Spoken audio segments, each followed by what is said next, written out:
Welcome, everybody. It's time once again for the next chapter with Charlie Hedges as he explores turning the page on his life and yours. Hey, Charlie. Hey, Paul. It's nice to be with you today at OC Talk Radio, and I'm really excited about our guest today. She and I had a chance to chat yesterday, and it was quite fun, and so I'm looking forward to our time today. Our guest is a personal organizational success coach, Dannie Novo. Dannie is also a podcast coach and an international best-selling author of a great titled book, Get in a Good Mood and Stay There. Dannie Novo has a most fascinating background that includes being a paramedic and an attorney. I'm going to ask how those two came together. And it was through her various jobs and some difficult life experiences that led Dannie to pursue a career as a personal and life coach. She is quite passionate about helping others discover success and meaning in life. As I was reading information on Dannie, I read in Amazon, and on Amazon they gave a little brief description of Dannie's book, and I really liked what it said, so instead of rephrasing it, I thought I would just quote it. And Amazon said, "This book is a practical guide to take your thinking off autopilot and put yourself in the driver's seat." It goes on, having gone through a rough spiritual depression and many failures in life, Dannie Novo implemented a significant approach to shift her attitude and create a life she wanted. In this book, she shares with you her journey and the effective exercises she utilizes. Most coaches just hand you a map. Dannie gives you the guided tour. That's great. So let's discover what Dannie Novo has to say about getting in a good mood and staying there. Dannie, welcome to the next chapter with Charlie. I'm so glad you could join me. Thank you, Charlie. Thank you for having me on. I'm so excited to talk with you today. Yeah, it was fun. Our chat yesterday was fun, so I'm really looking for a fun chat today. And you know, interviews, you know, we're supposed to start off with softball questions, right? So we just kind of jump into that. I never do that.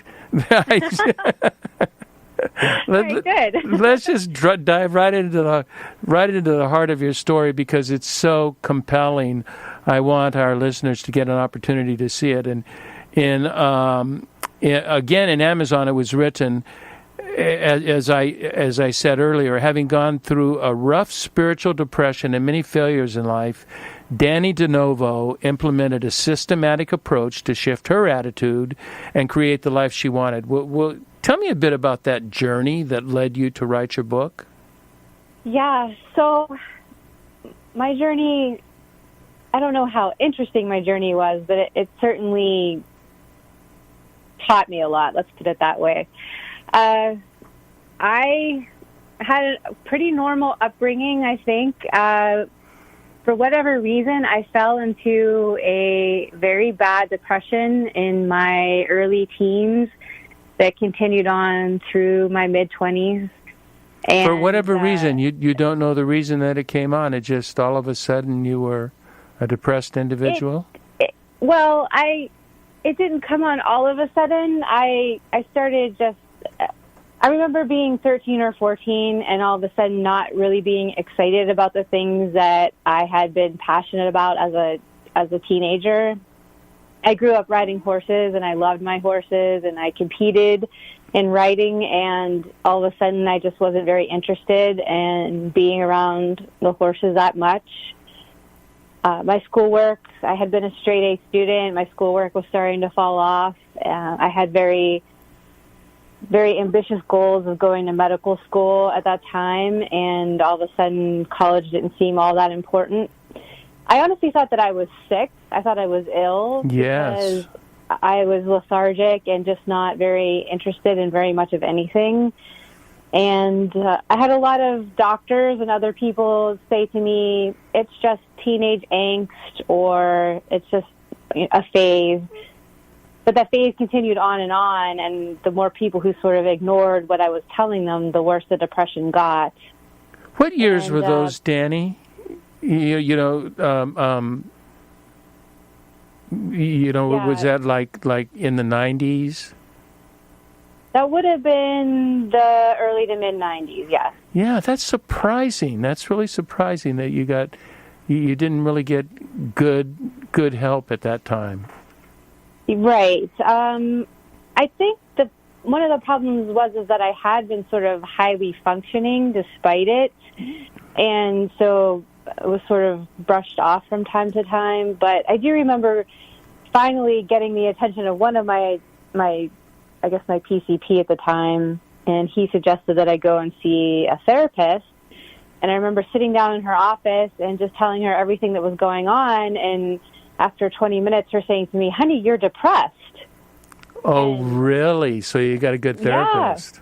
Yeah, and I said, "What do you mean I'm depressed? I have nothing to be depressed about. I grew up in a good home. I get good grades. I have friends. I have a horse, for crying out loud. I've never seen, I even had the awareness at that point to say, I've never seen poverty. I've never seen violence. I have nothing to be depressed about."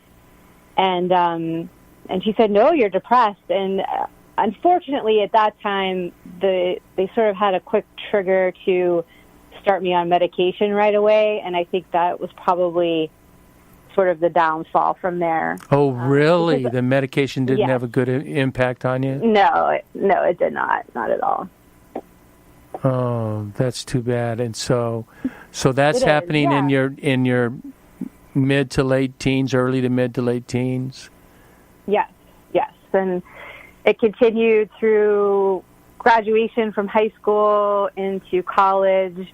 I went to college my freshman year.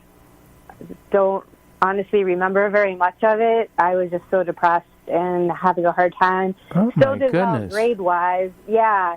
And then came home for the summer and really tanked. And when I went back for my sophomore year, I only lasted maybe 6 weeks into sophomore year, and I had to drop out to get treatment because I was so depressed that I was very suicidal and just not really functioning at all. So you were seriously clinically depressed. It was not. It was I think we very talked bad. about it yesterday. A lot of people say I'm depressed, and they're really just sad. There's a big difference between sadness and clinical depression. Yes, there is, very much so. And so Right. So how did you get out of that? Well, I went through a lot of treatments. I went through a lot of ups and downs, a lot of false starts, and then basically I remember laying in bed one night, and I never slept. During the night. I was up all night, and then I would sleep during the day. And I remember laying in bed one night with tears just rolling out of my eyes, praying to God, saying, I cannot go on the rest of my life like this. At that time I did not have the ability to end my life. The one thing that sort of held me on was the whole idea that I couldn't deal with the fact that one day my parents might be asking why I would do that to myself, Right. to them. So I sort of made a decision and said, if I'm not going to end my life, then I'm not going to live like this. And so I'll do whatever I need to do to no longer live like this. And Boy, that's a great start too, isn't it? It really is. It really is a decision to say, I'm not going to let this. I'm not going to be defined by my disease, whatever that happens to be. Right. So it led me to, honestly, I didn't really have great help. So I made a lot of mistakes. And one of the things that I thought might help was I had been told, I was always sort of the black sheep of the family, let's put it that way. Were you? Oh, I really was, yes. And I was always asking questions that no one wanted to deal with, and always asking, why do things have to be this way? Why can't they be different? And I was always told that the reason my life was so hard is because I was always asking these questions. And if I had just sort of fallen into line with everyone else, that things would be easier. And so I sort of convinced myself that maybe that was the truth. And I worked really hard to sort of fall in line.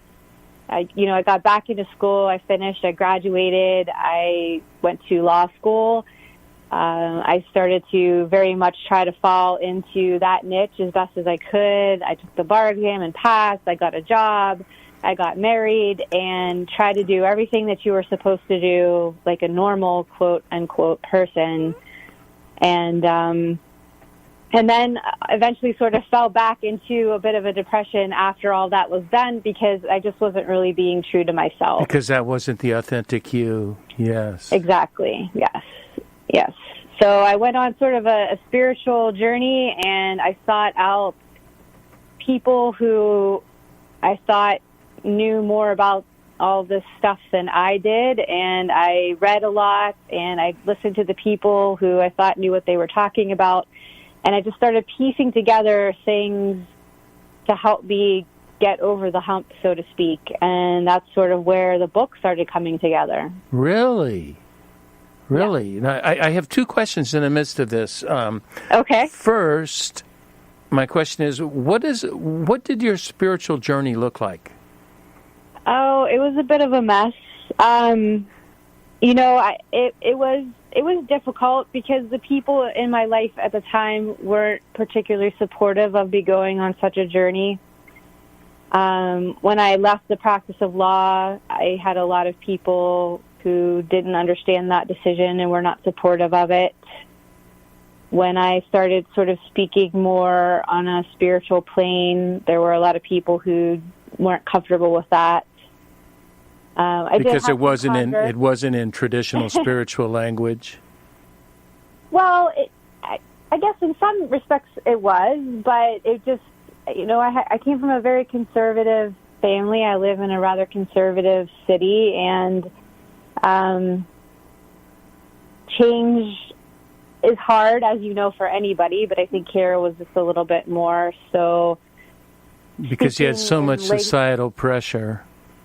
A lot of societal pressure, a lot of, old paradigms here, and just a lot of people who I think were afraid to see me change, because me changing meant that they had to change, and I don't think that they wanted that.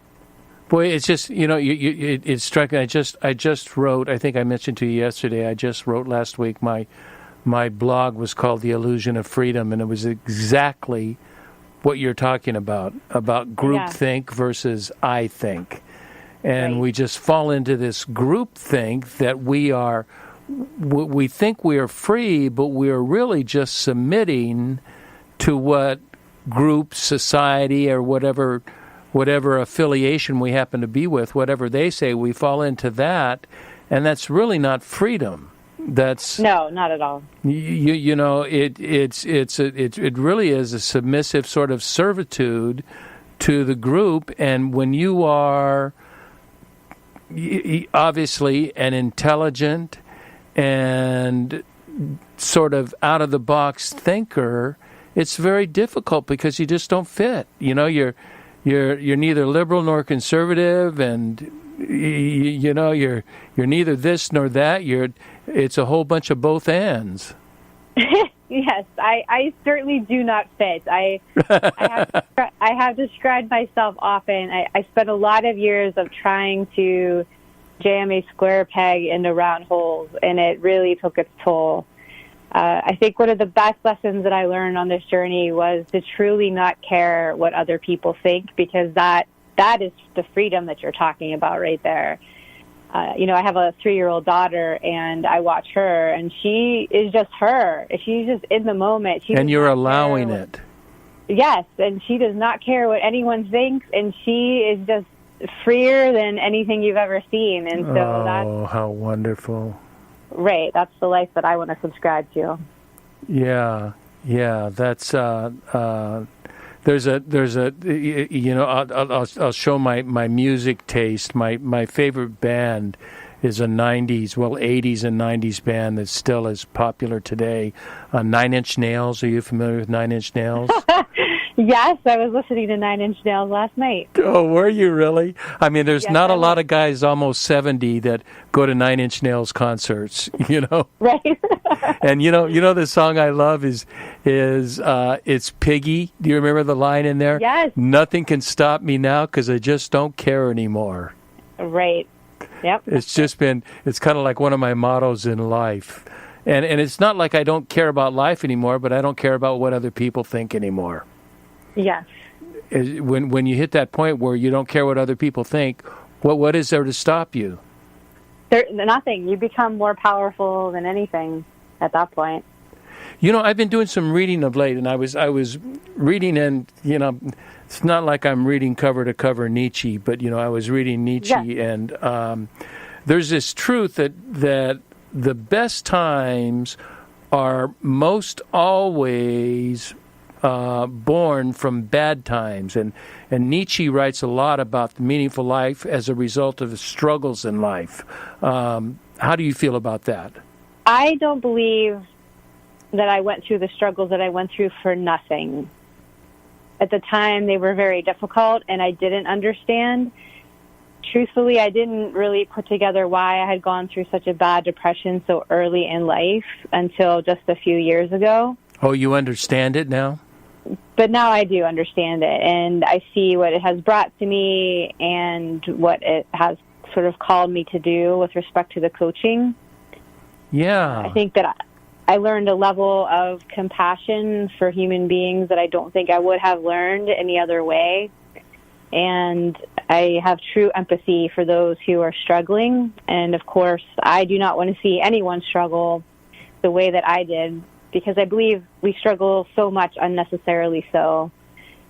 So, yes, I believe that the bad times are what define us in the good times, if that makes any sense. Oh, it does make sense. Well, it certainly makes sense to philosophers, because it's not just Nietzsche, but it is several philosophers and writers talk about struggle being that the human existence is about suffering, and it's about how do we handle and how do we deal with suffering, and what do we make of that. And that is just not a popular American concept. How dare you struggle? You live in the grandest place in the world, and so you should always be happy and successful, and that is just not the truth. Yes, I think that a lot of our struggle is, again, not necessary. We struggle more so because we fight the struggle instead of sort of accepting what is and then changing what we can about it.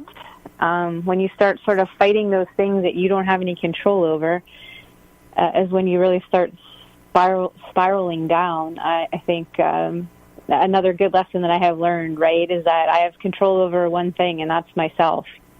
And that's what I focus on. Boy, that's a great insight. That's why you're a coach now. That's a great insight. That's what Viktor Frankl and Man's Search for Meaning. Yeah, that's what he wrote. He says there is one thing you have control over, and that's your attitude. Right. You do, and he wrote that from the midst of a Nazi concentration camp. Yes, he did. Mm-hmm. Amazing. Yeah.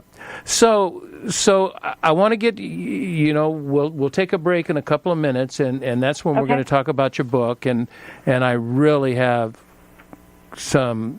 I can't wait to talk about your book, but I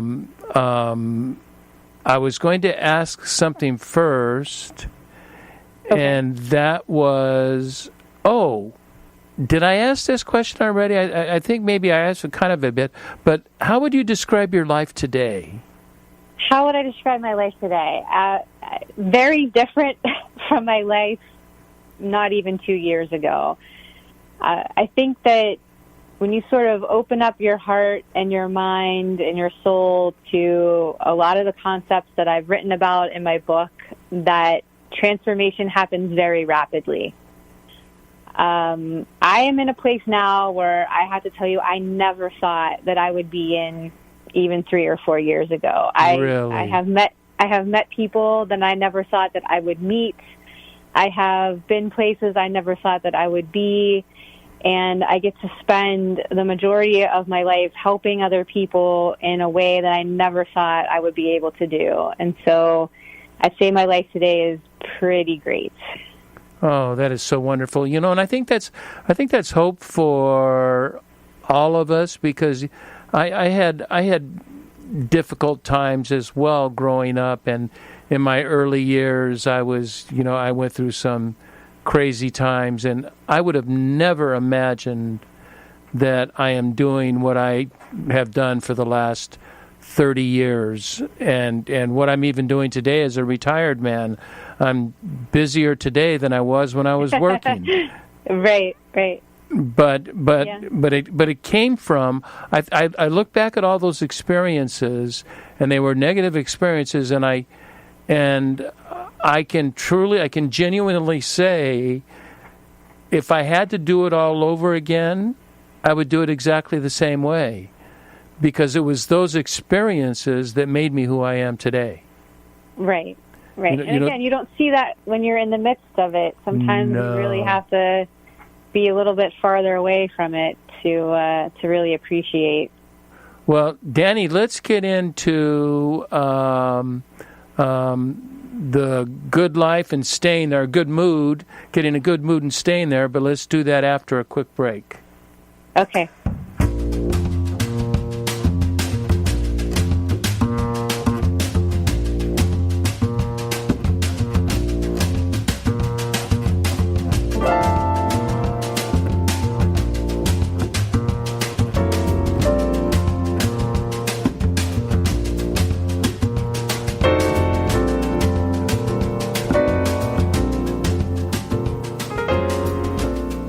Hi, you're listening to The Next Chapter with Charlie Hedges, and I am with my special guest, Dannie Novo, who is the author of an international bestseller titled Getting in a Good Mood and Staying There. And that is what we're going to do the second half of the show, is we're going to talk about the meat of this book. Now, Dannie, one of the things that you write a lot about is habits and rituals that can result in developing a good mood and staying there.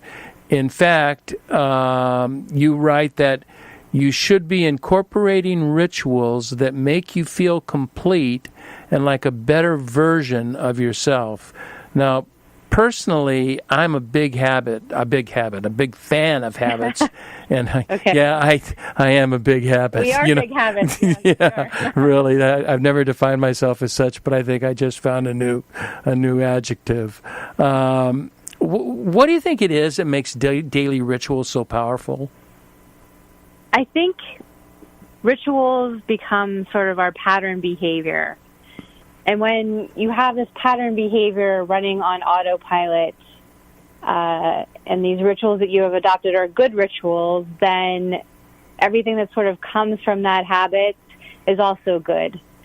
So if you train yourself to be in the ritual of eating well and exercising and taking good care of yourself, then when a decision comes around that could implicate your health either negatively or positively, you're more likely to go in the positive direction. And so that just picks up momentum and sort of snowballs in a good way on you. And the next thing you know, you're in a really great place because you have taken on these rituals and been devoted to them. It's perfect. I love that. I like the term ritual as well. Do you find a difference between ritual and habit, or is it semantics?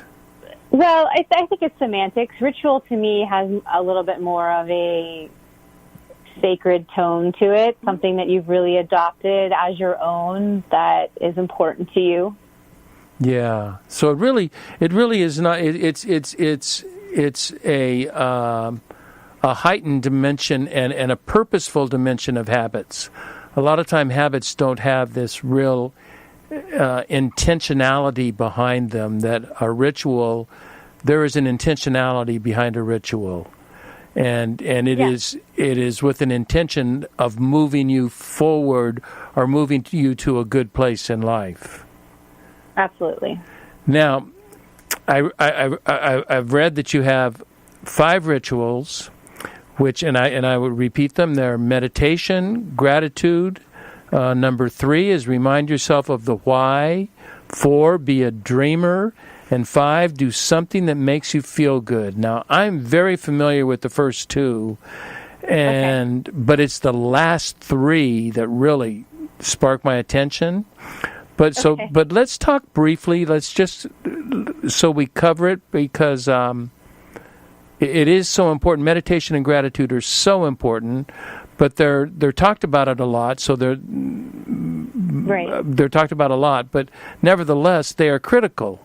But I want to spend the bulk of our time on the why, be a dreamer, and do something for yourself. Those are 3 unique and most powerful habits. So tell me a little bit about meditation and gratitude. What you have in mind with that.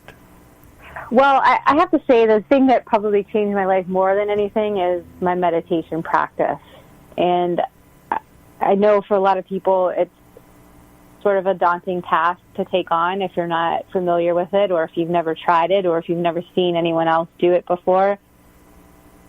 And I think there's a lot of misconception about meditation as well, or this idea that it has to be sort of this perfect practice, when all you really need to do is sort of quiet your thoughts enough to hear what I would term your higher self, that voice within you that's really guiding you in the right direction.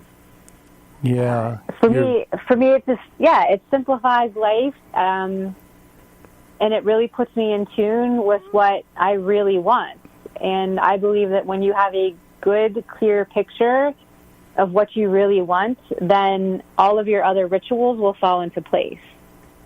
When you sort of have this haphazard idea or not a really good picture of what you want or where you're going, then you sort of stay stuck, because you might do something going in one direction one way and then maybe not so much the next day. So for me, that picture is the driving force behind everything.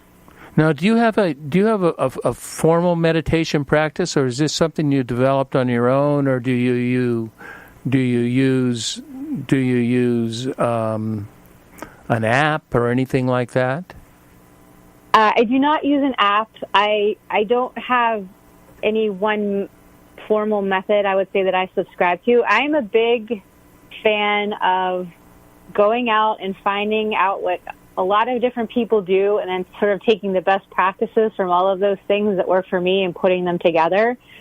So I would say my meditation practice is something that I've sort of pieced together over time.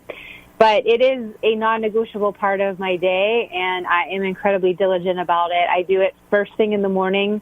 As soon as I wake up, I do not look at my phone. I do not look at anything. I get up from bed. I walk to another room, and I sit on the floor, and I begin my meditation. That way I have no excuse. I have no distraction. Everything is still very quiet, and that's how I start my day. How long do you meditate? Usually about a half an hour. Oh, that's a long meditation. Yeah, because yeah. I do 20 minutes. It's funny that at the end of the day, my meditation practices are very similar to yours. However, I use an app. I use Andy Puttakambi's app that's called Headspace. Now, yes, I'm familiar with that. Yeah, he'll walk you through a lot of processes, but you know what I use now? As I use the I can't remember, they call it professional or something like that. But it's 7 meditation periods, and basically all it is it gives you a ding when it starts and a ding when it ends. And there's and you're making it up, because I had done his practices and gotten used to breathing and gotten used to centering myself and focusing myself. He taught me really well how to do that. Yes. And then after a while, I found the guided meditation to be sort of disrupting, that yes, I didn't want him talking during these times, even though it's very helpful. It's a perfect way to start. And then now I am able to do this on my own. However, let's let our audience understand, for both of us, you do half an hour, I do 20 minutes, and that I do not have 20 minutes of total out-of-body sort of experience, Oh, no. where it just, I like what one of my favorite podcasters, Tim Ferriss, what he has to say is that if you get 3 minutes out of it, it was a good meditation. Right. And, every day is different. Some days I feel as though I get a lot of guidance. Some days I feel as though things are very quiet. And some days I can't tune into very much of anything, and so I might just spend the first 10 minutes saying good morning to my day and my life and, what good things are in front of me. It is a discipline, as you know, so it's just cultivating that ritual. And the more you do it, the better you get at it, and the better you get at it, the more the effects of it sustain themselves throughout your daily life. Yeah, that's absolutely true. So now tell me about gratitude. Are you talking gratitude lists, or are you talking about sort of maintaining daily an attitude of gratitude? How do you define a ritual of gratitude? Well, I think it's just a commitment to focusing my energy on things or people that I appreciate. So I do a gratitude journal. I do a list. I usually do a list of things in the present that I'm grateful for and things in the future that I'm grateful for. And then I will spend a little bit of time each day focusing on an individual in my life and writing a separate gratitude list for that individual. But then it's just, being alert and sort of patient with yourself throughout the day. And when you're in a good situation, it's really easy to find things that you're grateful for. But when you're in a not so great situation, to sort of sit there and make yourself find something to be grateful for in that situation. And you can always find it, can't you? You can. Sometimes you have to dig for it, but you will find it. And there's lots of cues I've found that you can use too. So, if I'm in traffic and I'm admittedly not the most patient individual when it comes to sitting in traffic, but I have found ways to be grateful for the time. And I use a siren as a reminder. So if I'm in traffic and then all of a sudden an ambulance goes past or a police car and there's a siren going, obviously somebody out there is having a worse day than me. And so I use that to immediately come back to gratitude and why I'm grateful for my health, why I'm grateful that I'm safe, why I'm grateful, that I have the ability to get in my car and go wherever I want, anytime I want. And then that just leads to, whatever list you want to keep going through in your mind. But it's just that ability to shift from that negative cycle of thinking into something positive. Yeah, that's a great way to put it. That because I was just going to ask that question. It is a shift from a negative way of thinking, which is so easy because we have, as we were talking earlier, we have so many social pressures, we have so many personal pressures, and there are so many things that drain us. And if we focus on those only, we just end up with crummy days, and it's just and this habit of identifying what makes you grateful and then pursuing that truly makes a major difference. And I think it sort of leads into, which I really, your last three, I love your last. I mean, I love meditation and gratitude. Right. Because I've thought of those before. I haven't really thought too much about the last three, and yet they're a regular part of my life. I just have not identified that they're a regular part of my life. But I really like this. Remind yourself of the why. Talk to me about that. Right. So earlier when I was talking about meditation and putting together sort of this picture of what my ideal life looks like and where I want to go, I think it's really important to hold that image in your mind. I've had a number of mentors teach me how important that truly is. And so I think if you're not waking up and sort of reminding yourself what you had set out to do yesterday and what you wanted to accomplish today when you woke up, you're not doing yourself a very good service to start off your day. And then just reminding yourself throughout the day of your why. So I really like to use triggers with this.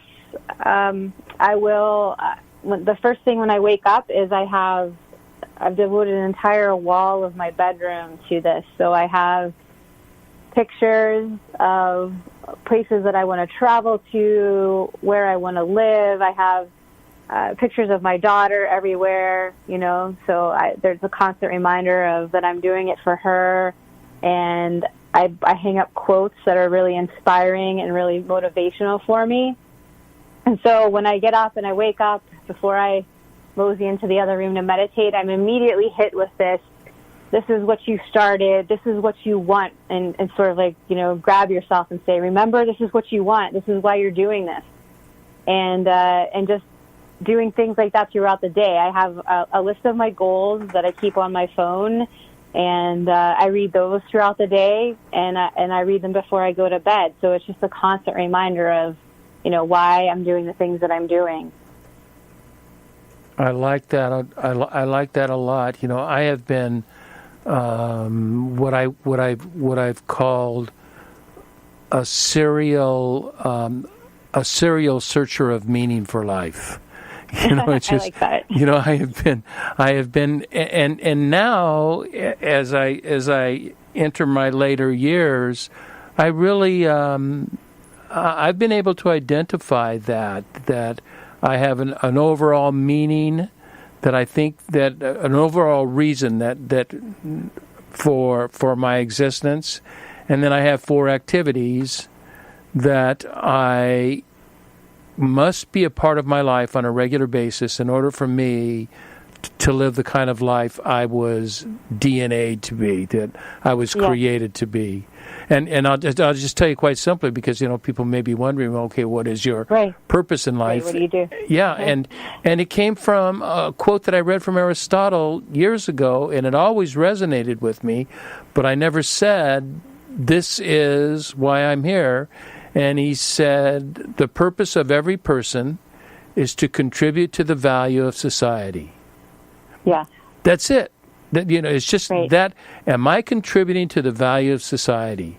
And since I'm a member of society, am I contributing to my own value? But, that goes to my family, that goes to the social groups that I'm a part of, that goes to my local community, and I'm involved in a nonprofit that we give water to people in Africa, and so, I'm contributing to the value of people in a foreign country.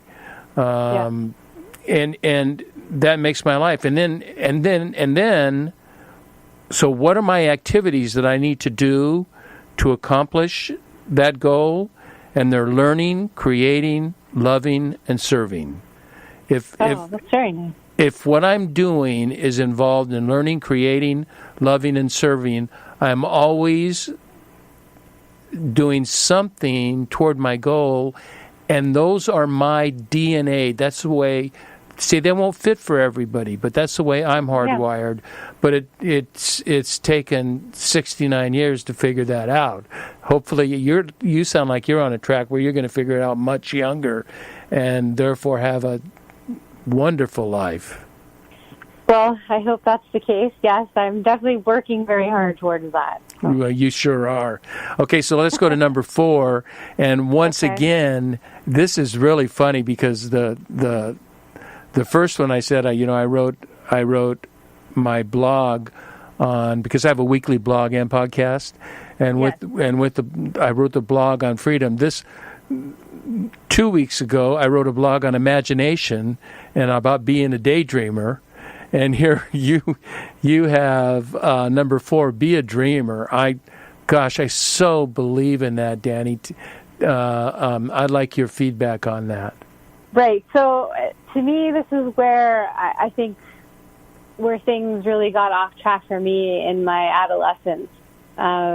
When you start hitting that time in your life where you're no longer encouraged to use your imagination so much, but to conform to everything else going around, and start accepting these hard truths that everyone starts shoving at you, go to college, get a job, contribute to your IRA, have a family, do things the way that they're supposed to be done. When you start beating that imaginative process out of people is when we really start becoming, I think, sort of disconnected with life. The reason that we're here is to create, and I believe your imagination is the gateway to not only a good mood, but to your ideal life, right? Because when my thinking was dark and small, so was my world. It almost collapsed in on me. But when you have the courage to really think beyond all limits, that's when things open up to you that you never would have seen had you not just opened your mind. I so agree. How do we help people, Dannie, who feel stuck? There are people. I'm also part of a recovery group and a 12-step group, and there are people that really, their only hope is to break an addiction, but they're at a point in their life where they need to overcome this addiction in order to do anything, but there is very little dreaming, even of the people I find that's been long time in this group, that they're not dreamers. They're not thinking really off the chart. This may sound crazy, but I'm going to do it. I know one year I wrote, I want to visit 5 countries, and I had done that within. Next thing I knew is I had done that within 2 years. Yeah. But it just became a dream. I said, I've never been out of the United States, or other than Mexico or Canada, and right. And now I think I've probably visited. I think I counted like at 35 countries now. Right. Incredible. But it was a dream. Sure. And it began with it. So how do we help people who are stuck? Well, I just like to be an encourager. I think when people meet me, they're not really sure how to take me because I'm the person that's saying, if time wasn't an issue, if money wasn't an issue, if there was absolutely no barrier in your way, what would you do? What would your life look like? If you could have anything that you wanted, what would it look like? And then for my clients, I make them write it out. I make them write out the story of what their life would look like. And typically it starts out sort of small, and then I say, no, go back and times it by 1,000. Make it the most ridiculous thing that you can think of. And the more that you sort of flex those muscles, the more comfortable you become with it. And so the dreams and get bigger and your imagination expands. And then before you know it, you're believing you could do things that you never thought you could.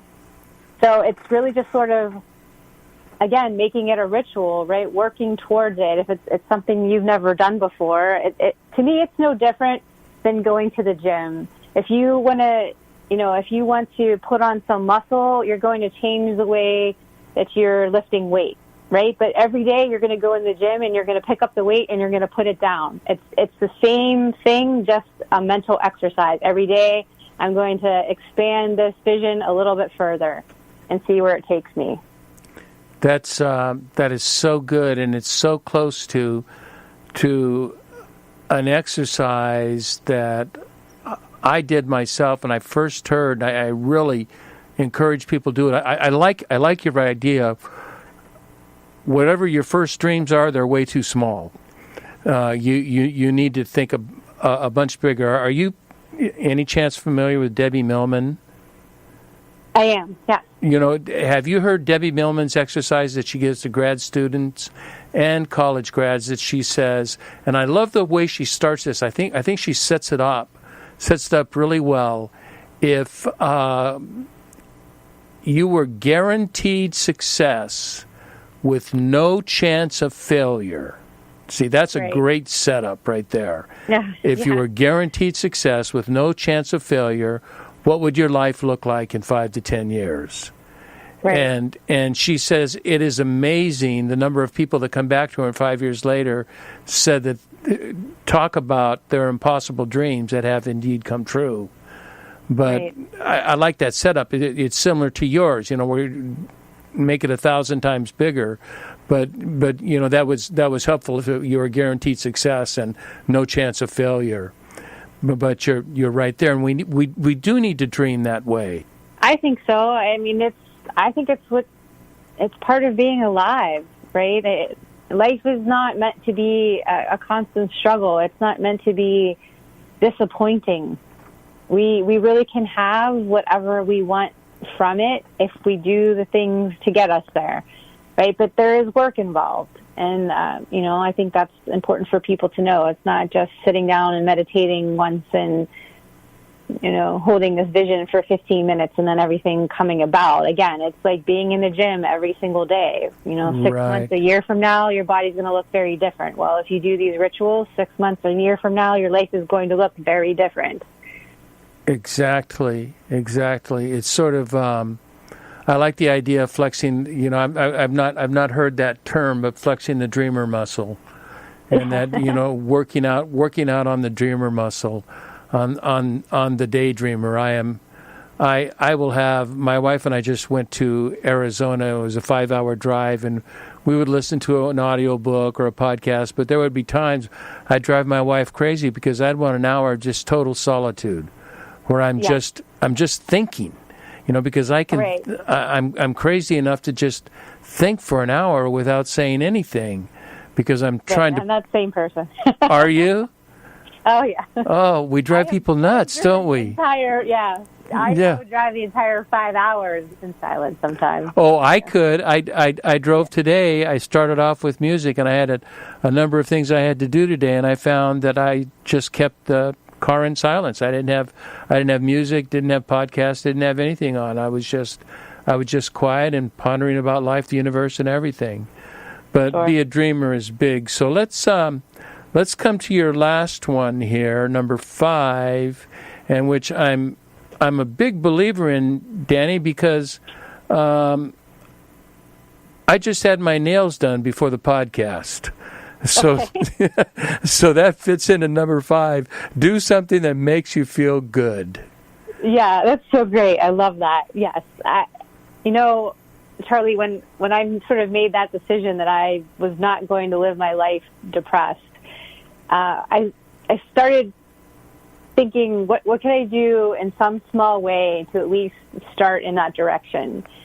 And one of the things I told myself I was going to do is that every day, no matter the weather, no matter what was going on, I was going to spend 30 minutes outside.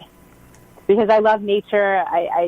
I have a weird thing with natural light. I need it. And so I got a calendar, and I hung it up, and I said, every day for the next 30 days, I'm going to spend, if I do nothing else, I'm spending 30 minutes outside. Now, what does outside mean? Do you live in nature?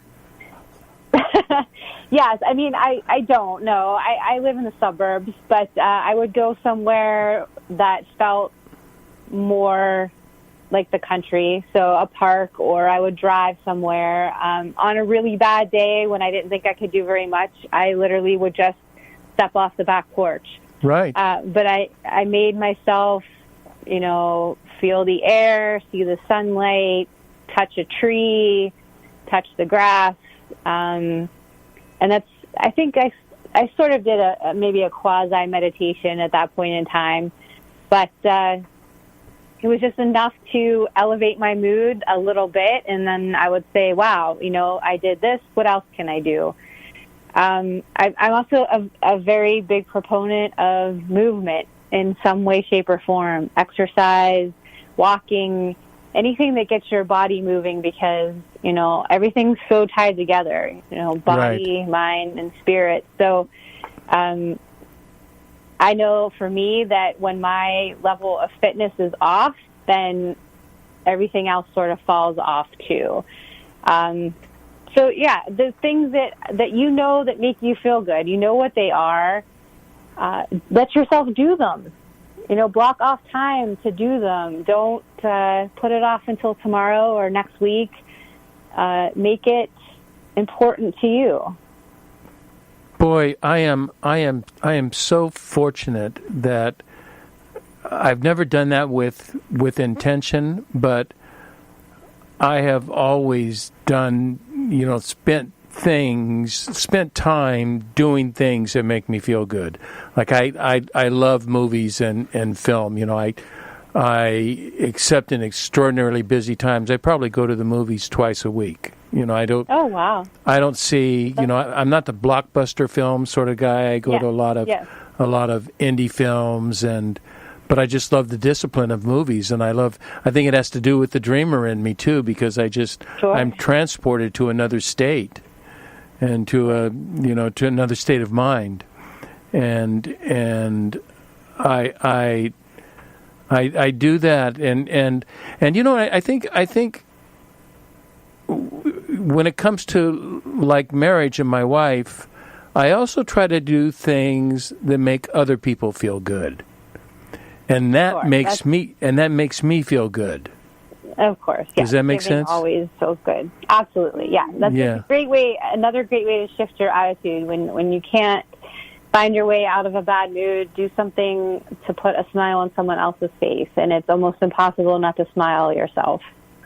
Yeah, I have always had as one of my goals, my everyday goals, is to help someone feel better about themselves.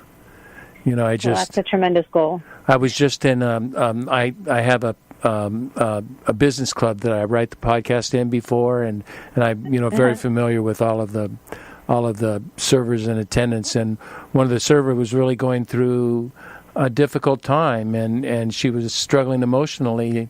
And somehow God gave me insight of a couple of friendly things to suggest to her, and she walked away. She walked up to me with this, sort of dire frown on her face, and she walked away smiling.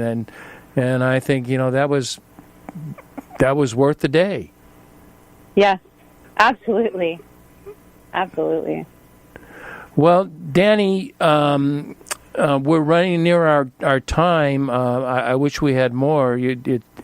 I love what you are doing, and so people can get your book. How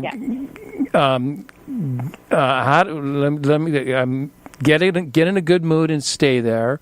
It's on Amazon. How else can people get a hold of you? Well, I have a website, DannieDeNovo.com. I'm also on Instagram and Facebook under the same name, and Twitter, actually. And I'd love for people to reach out with comments or just to chat. If they want to send me a private message, I'd love to do that as well. And they can also listen to my podcast on iTunes or Google Play. And what's it called? The Dannie DeNovo Podcast. I kept everything very simple. Everything is under my name. So sure. Yeah. Well, we'll put that in the show notes and give people an opportunity to get a hold of you. Dannie DeNovo, it was a blast doing a show with you today. Thank you so much for joining me. Thank you, Charlie, and thank you for everything that you're doing. Thank you. I want to thank our listeners for tuning into The Next Chapter with Charlie, and to be sure to check us out at our website, thenextchapter.life. And until next, this is Charlie Hedges signing off. Bye for now.